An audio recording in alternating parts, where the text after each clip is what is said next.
Être passionné de quelque chose en anglais n'est pas to be passionated by something. Qu'est-ce qui ne va pas ici? D'abord, la terminaison n'est pas passionated, c'est passionate. Et également, la préposition n'est pas by. C'est quelle préposition on doit utiliser? C'est about.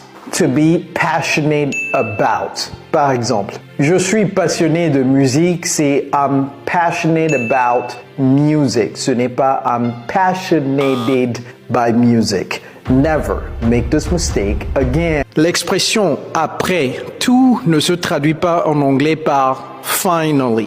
On utilise finally pour conclure quelque chose dans une séquence d'actions.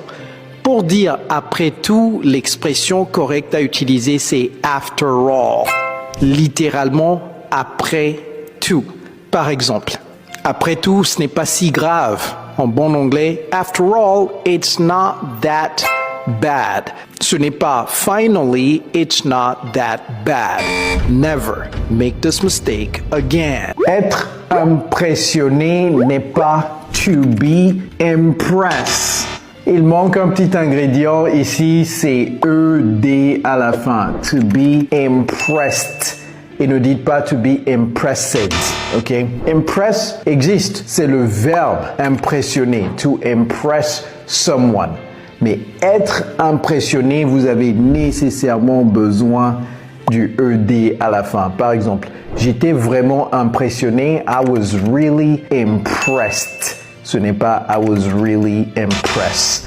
Never make this mistake again. Une manifestation en anglais n'est pas littéralement a manifestation, ok?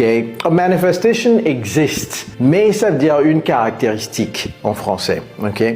Alors, comment dire une manifestation en anglais? Eh bien, c'est a protest. A protest. Ok, par exemple, la manifestation visait à dénoncer les violences policières. En anglais, the protest was against police violence. Ce n'est pas the manifestation was against police violence. All right, everybody, never make this mistake again.